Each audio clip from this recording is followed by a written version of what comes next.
The galaxy believed humanity stood alone because every scan, every intercepted transmission,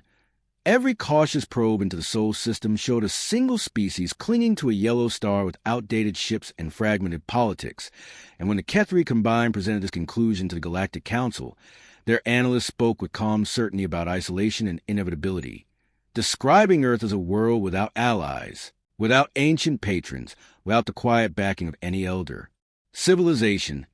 And so the Council's decision to apply pressure seemed reasonable to them, beginning with trade restrictions, followed by patrol incursions, then a formal declaration that Earth would be placed under protectorate status for its own stability, a phrase that Ambassador Helen Brooks listened to in silence as it echoed to the council chamber, her expression steady while her hands remained folded on the table, because she had heard this tone before in the history she carried with her, a tone of certainty built on incomplete knowledge, and she replied only that humanity would review the declaration and respond in due time, which the Kethri envoy interpreted as weakness, their crested head tilting slightly as they shared a brief ripple of amusement through their neural link, convinced that the matter was already settled. And when Helen returned to Earth, she met with Admiral Daniel Carter in a secure room beneath the Pacific Fleet Command, where the walls were old alloy and the air smelled faintly of recycled salt. And she told him exactly what had been said, exactly how confidently the galaxy believed humanity stood alone, and Daniel listened without interruption, his face unreadable, until she finished and asked a question that had been hanging between them since first contact years ago, whether it was time. And Daniel nodded slowly, because the patrols had already crossed lines, because Kethri drones had scanned civilian stations, because the Council had begun to speak as if Earth were already owned. And so the message was sent not on open channels and not with any encryption the galaxy knew how to break, but through methods older than hyperspace lanes, signals layered into background radiation patterns that human scientists had once discovered by accident and then refined in secret, patterns that reached places no council map admitted existed. And for the first time in centuries, those signals carried a simple statement that echoed across hidden networks. Humanity is no longer silent. And while the galaxy continued its routines unaware, the response began, subtle at first, as trade routes shifted without explanation, as independent species quietly withdrew support from Kethri logistics hubs, as sensor ghosts appeared at the edge of long-range detection and vanished before identification. And when the Kethri High Marshal Vesk ordered increased patrols to project strength, his officers complied with confidence, believing these disturbances to be coincidence or fear, until one patrol failed to return, and its last transmission described a fleet that did not match any known registry. Ships with hull geometries that bent light strangely and power signatures that read as impossible, and when this report reached the Council, it was dismissed as sensor error, because the idea that someone would intervene for humanity did not fit the accepted narrative, and yet more reports followed from other regions, different species, describing encounters with forces that asked no tribute, demanded no territory, and offered only a single warning before disabling weapons and leaving ships adrift. Do not interfere with Earth. And fear began to ripple through secondary councils and merchant leagues while the primary council clung to denial, and on Earth the news was still tightly controlled, known only to a handful of leaders and commanders, as Admiral Carter oversaw the quiet activation of dormant shipyards that had been built into asteroids and comets far from Sol, facilities that had waited decades without power until now. And as engines came online, crews arrived not from Earth alone, but from places the public did not know existed, human descendants born beyond charts, trained in doctrines never shared. And when the Kethri combined finally issued an ultimatum with a deadline measured in days, they expected panic, they expected frantic negotiations, they expected to be obeyed, and instead they received a reply, broadcast openly across council space, spoken calmly by Helen Brooks,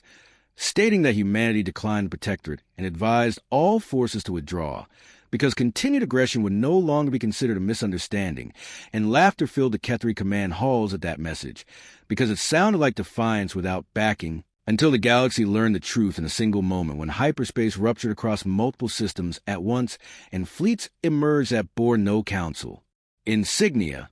ships moving with precision and restraint, positioning themselves between Kethri forces and their targets without firing a shot, and when the council demanded identification, a reply came not from one voice but many, layered yet clear, stating that humanity was not alone, had never been alone, and that those who had watched in the dark were now stepping into the light. And as the transmission ended and sensors struggled to comprehend the scale of what had arrived, Admiral Carter stood on the bridge of his command ship and allowed himself a single quiet breath, because the galaxy had finally begun to understand the mistake it had made.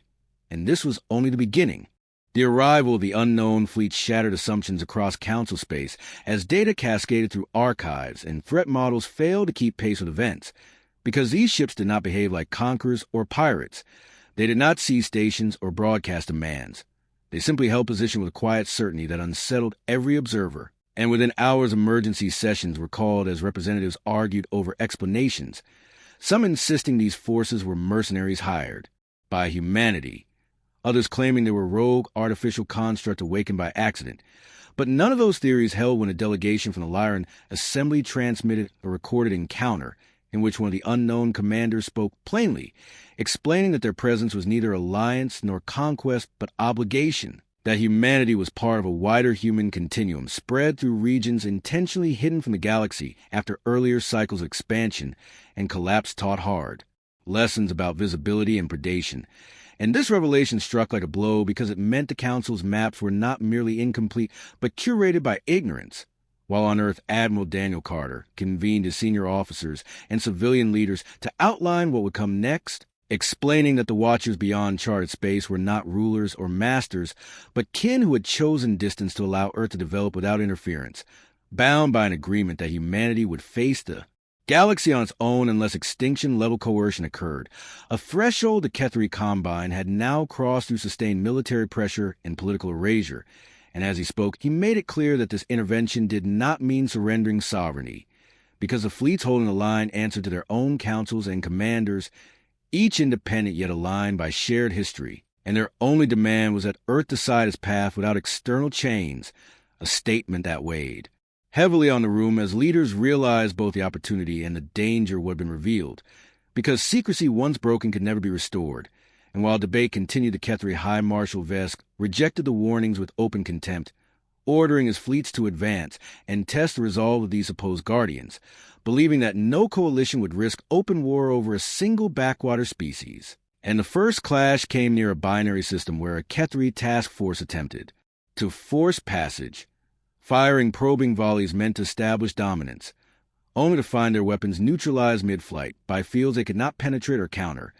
their ships frozen in space not by force, but by control of fundamental interactions.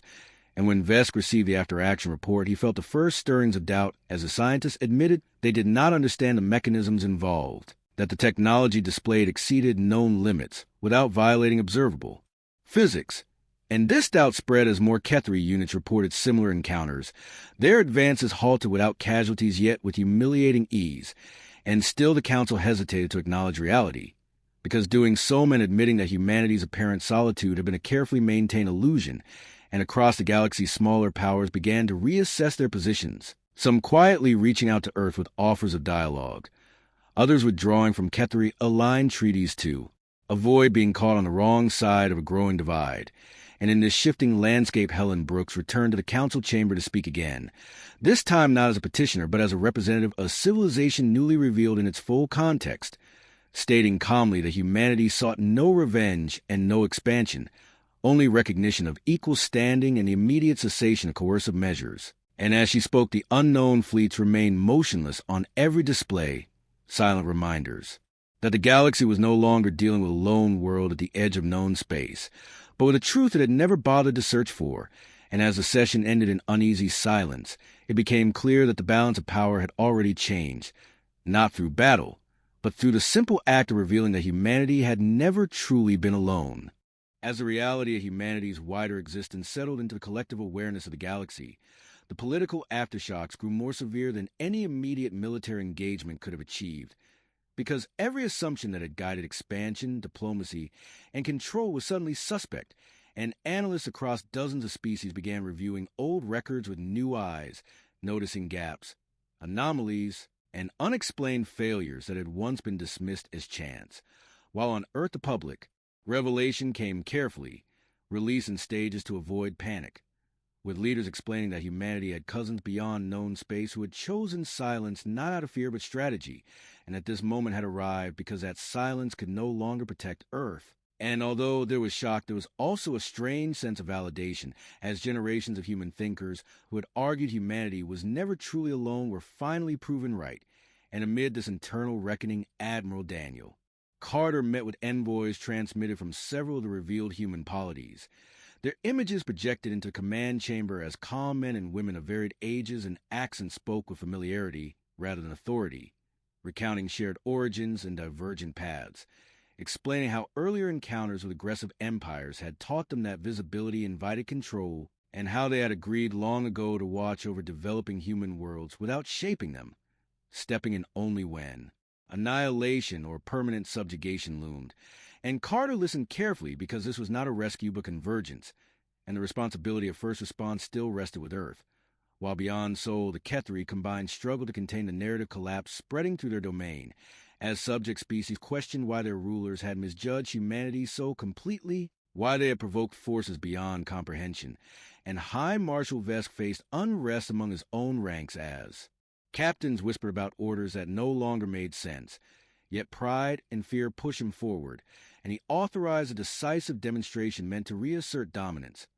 ordering a massive fleet concentration near a neutral corridor with the intent to force a breakthrough regardless of consequence, believing that hesitation would fracture his authority faster than defeat. And when these movements were detected, the unknown fleets shifted for the first time since their arrival, not advancing or retreating but repositioning with deliberate clarity, forming layer formations that suggested doctrines refined over centuries, and observers noted with unease that human ships from Earth's Navy took their place alongside these distant kin without ceremony,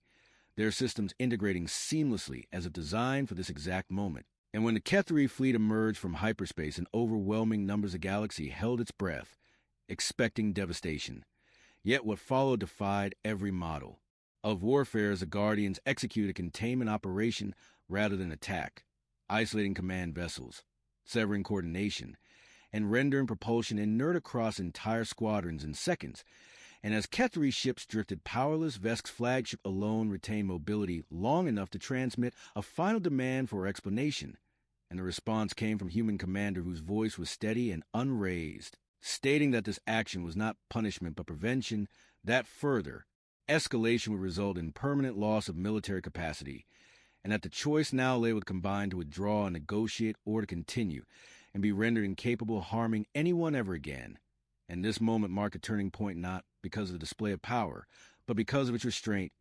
as species across the galaxy realized that these forces could have annihilated the Kethri fleet, yet chose not to, and in that choice lay a form of authority far more unsettling than conquest. And as the immobilized ships were released and allowed to retreat, the message spread faster than any broadcast, reshaping alliances and ambitions, while on Earth Helen Brooks prepared for a council session that would redefine humanity's place forever, aware that the galaxy had learned the truth not only that humans were not alone, but that they were patient, prepared, and no longer willing to be underestimated. The withdrawal of the Kethri fleets under watchful escort did not bring peace so much as a tense pause, because every power now understood that the old order had ended without a formal declaration, and in the days that followed the Galactic Council fractured into factions that no longer trusted shared assumptions, with some members pushing to recognize humanity and its revealed kin as a stabilizing force, while others feared that doing so would legitimize a hidden network capable of bypassing every known balance of power. And into this uncertainty Helen Brooks walked once more into the council chamber, her presence no longer ignored, as murmurs followed her path, and translators strained to keep up with the layered discussions happening simultaneously. And when she spoke, she did not threaten or boast, but laid out a clear account of events, explaining that humanity had been judged in isolation because the galaxy preferred simple narratives, and that the revelation of distant human polities was not a sudden creation, but the uncovering of a long-standing reality shaped by caution, loss, and hard-learned restraint. And she emphasized that these watchers had intervened not to dominate the galaxy, but to stop a cycle they had seen before, where fear led to coercion and coercion led to endless war. And while some counselors dismissed this as self-serving justification, others listened carefully, because their own histories carried echoes of similar mistakes. And as debate dragged on the Kethri combined found itself increasingly isolated, its trade partners suspending agreements, and its subject species openly questioning continued allegiance, forcing High Marshal Vesk to confront the consequences of his decision in a private council where even his most loyal officers no longer spoke with confidence. And in that room, the truth finally surfaced that the Combine's power had always relied on the belief that resistance was futile, a belief now shattered, and as dissent grew, Vesk authorized internal crackdowns that only accelerated fragmentation, while beyond the council chamber new channels of communication opened quietly between Earth and mid-tier civilizations who saw in humanity not a conqueror, but a counterweight, and Admiral Daniel Carter oversaw joint exercises that were deliberately visible, not as intimidation but as transparency, showing defensive doctrines and clear limits to engagement, reinforcing the message that these forces existed to deter domination, not replace it. And analysts across the galaxy noted that human strategy emphasized denial rather than destruction, control rather than annihilation, a pattern that suggested long preparation for precisely this role. And as weeks passed, the unknown fleets began a gradual redistribution, not withdrawing but integrating into patrol routes that intersected major trade corridors, their presence reshaping behavior without firing a shot. And on Earth, the cultural impact deepened as people grappled with the idea that humanity's story was far larger than they had known, that cousins had watched in the dark not out of indifference but care, and that responsibility now extended beyond a single world. And this awareness brought both pride and unease, because with truth came visibility, and with visibility came expectations. And when the Council finally reconvened to vote on formal recognition of humanity's full status, the outcome was uncertain until the last moment, when a coalition of smaller powers cast their support not because they trusted humanity completely, but because the alternative was returning to a system that had nearly dragged them into a catastrophic miscalculation. And as emotion passed by a narrow margin, the galaxy crossed an invisible line, acknowledging at last that the species it had dismissed as alone was part of something far deeper, and that learning this truth had changed not only humanity's fate, but the future direction of galactic civilization itself. The formal recognition vote did not end resistance, but altered the rules under which resistance could exist. Because once humanity and its wider continuum were acknowledged as a legitimate collective presence, every hostile action risked being interpreted as a challenge not to a lone system, but to a distributed network whose reach was still only partially understood. And this realization spread unevenly through the galaxy, calming some regions while driving others into quiet panic. And among those unsettled was High Marshal Vesk, whose authority continued to erode as governors and fleet commanders weighed loyalty against survival, leading him to retreat from public view and issue orders through intermediaries in an attempt to maintain the illusion of control, while behind closed doors factions within the Combine began secret negotiations with neighboring powers, and even with Earth itself, seeking guarantees that defection would not invite retribution, and Helen Brooks received these messages with measured caution, understanding that fragmentation could be as dangerous as unity if it collapsed into chaos. So she coordinated closely with Admiral Daniel Carter and the representatives of the revealed human polities to establish clear lines of communication, creating a joint advisory forum that did not command but coordinated responses, emphasizing the escalation and stability over advantage. And this approach confused many observers who expected humanity to leverage its moment into dominance. Yet those who studied the pattern began to understand that restraint was not weakness, but doctrine shaped by long memory and the cost of unchecked power. And this doctrine was tested when a radical Kethari splinter fleet acted without council authorization, launched an attack on a lightly defended trade nexus near neutral space, hoping to provoke a reaction that would force the galaxy to choose sides. And the incident unfolded quickly as civilian ships were disabled, and distress calls spread, drawing attention from every major power. And when the response came, it was swift but precise, with human-led task groups intercepting the splinter fleet, isolating it from hyperspace, and boarding vessels without destroying them, securing crews and restoring control to the trade station within hours. And the captured commanders were not executed or paraded, but transferred to a neutral tribunal overseen by multiple species, a decision that sent a powerful message that order would be enforced through shared mechanisms rather than unilateral judgment. And this moment marked another quiet shift as trust, tentative and fragile, began to form where fear had dominated, while within the Combine the Splinter's failure accelerated internal collapse, prompting High Marshal Vesk to attempt one final consolidation by declaring emergency powers, a move that backfired as several core fleets refused compliance and openly aligned with Provisional Council seeking negotiated settlement. And as Vesk's isolation became complete, he transmitted a request for direct talks, not with the Galactic Council, but with humanity alone. And when Helen Brooks agreed to the meeting, it was held aboard a neutral station under joint security, where Vesk appeared diminished, his posture rigid yet strained. And in their exchange, he admitted that his initial assessment of humanity had been shaped by a galaxy accustomed to hierarchies and domination, unable to conceive of power that chose silence over control. And Helen responded without triumph that misunderstanding had cost countless lives across history, and that this moment offered a chance to break that cycle. And as negotiations began, the galaxy watched closely, aware that the outcome would define whether the truth it had learned would lead to a more stable order or simply a new configuration of fear. And in that uncertain space, humanity stood not as a conqueror, but as a pivot, its choices now shaping a future far larger than the one it had once believed it face alone. The talks with High Marshal Vesk unfolded slowly, not because the issues were unclear, but because the habits behind them were deeply ingrained, and as negotiators dissected ceasefire terms, territorial withdrawals, and the status of combined subject species, it became evident that the greatest obstacle was not logistics, but identity, since the Combine had defined itself for generations as a force that imposed order through inevitability, and admitting limits felt like erasure, yet the presence of humanity and its wider kin forced a reckoning that could no longer be postponed. And while Vesk struggled with this reality, other powers moved to shape the emerging order, forming coalitions focused on collective security rather than dominance, some explicitly inviting Earth to take a leading role, offers that Helen Brooks declined with careful phrasing,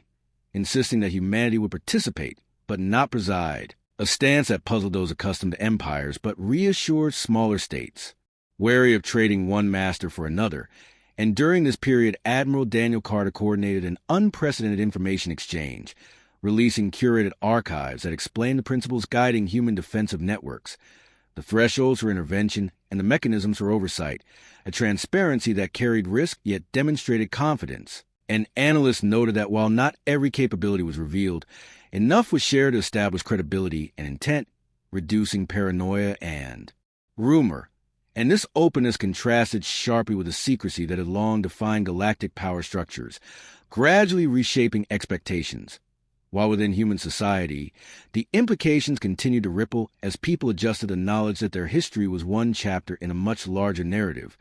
prompting debates about responsibility, expansion, and the ethics of intervention, debates that were sometimes heated but grounded in the shared understanding that isolation was no longer possible.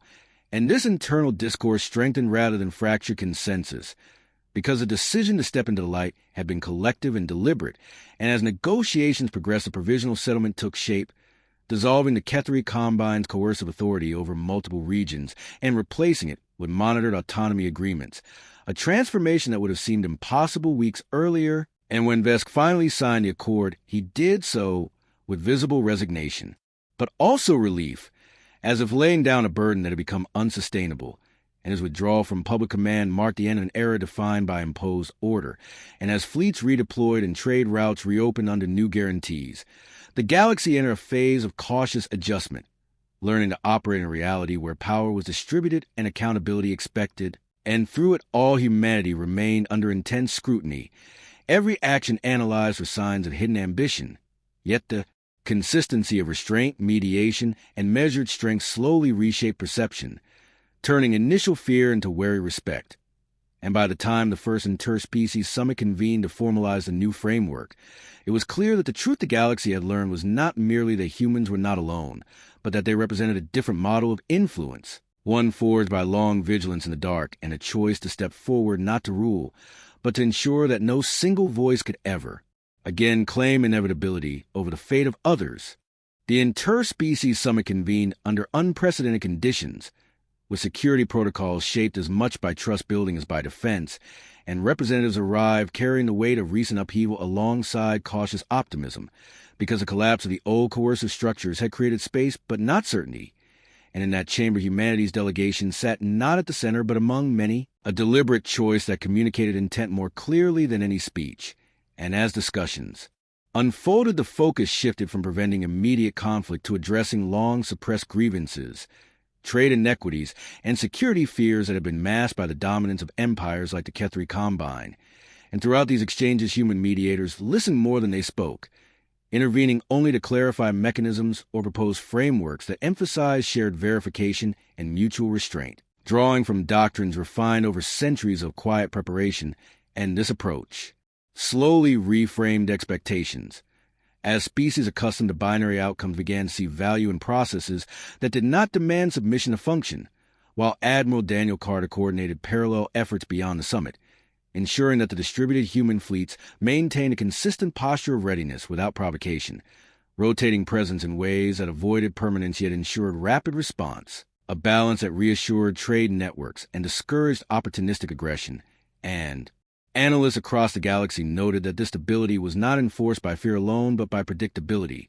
a quality long absent from galactic politics. And within the remnants of the Kethri territories, the effects were profound as former subject worlds negotiated new compacts, some choosing independence, others forming regional councils, all under observation rather than occupation. And this transition was not without friction, as old rivalries resurfaced and local conflicts threatened to ignite. Yet in several cases, human-led mediation teams intervened early, offering neutral arbitration backed by credible enforcement if agreements were violated. And the success of these interventions further cemented humanity's emerging reputation as a stabilizing force rather than a hidden hegemon, while on Earth the cultural narrative evolved from shock to purpose, as education systems and media began integrating the broader human story, teaching that survival had not depended on domination, but on patience, cooperation, and the willingness to wait until intervention was truly necessary. And as reframing influenced policy debates, reinforcing public support for restraint even when voices argue for leveraging newfound influence more aggressively. And as months passed, the summit produced a charter outlining principles of non-coercive security, transparent intervention thresholds, and shared oversight bodies,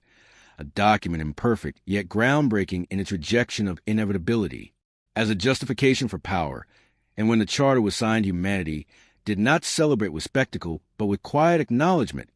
understand that the real test lay not in agreement, but in adherence. And as the delegates departed and fleets continued their measured patrols,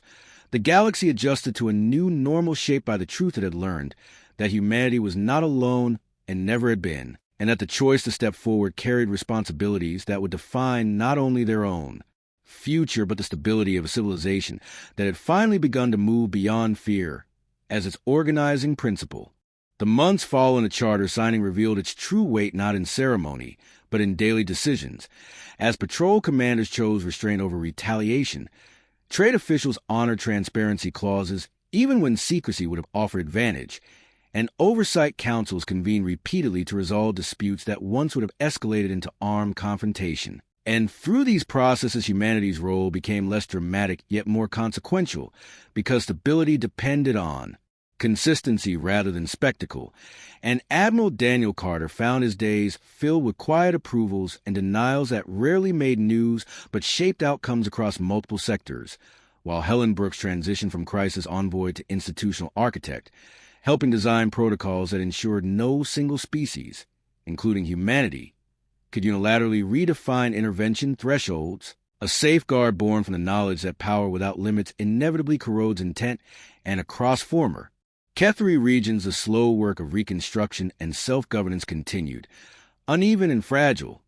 yet sustained by the understanding that coercive reconquest would not be tolerated, an understanding reinforced when a distant power tested the new order with a covert incursion, and was met not with annihilation, but with coordinated exposure, sanctions, and forced withdrawal overseen by a multi-species panel, demonstrating that enforcement no longer required devastation to be effective. And as years passed, the unknown fleets gradually reduced their visible presence,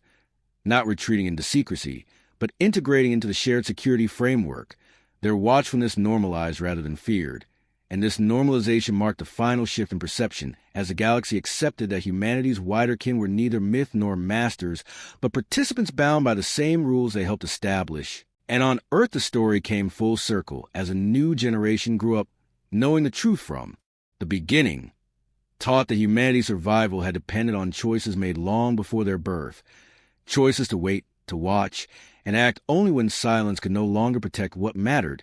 And this lesson shaped a culture that valued foresight over bravado, cooperation over conquest, and accountability over inevitability. And when historians later look back on the moment the galaxy learned the truth, they noted that the defining event was not the arrival of hidden fleets or the immobilization of armadas, but the decision that followed, the choice by humanity to step into the light without claiming the throne offered by fear. And in that choice, the galaxy found a different path forward, one where no species could again assume another stood alone, and where the greatest strength revealed was not overwhelming force, but the discipline to use it only as a last resort, a truth that continued to shape the balance of the stars long after the shock had faded and the new order became simply the way things were.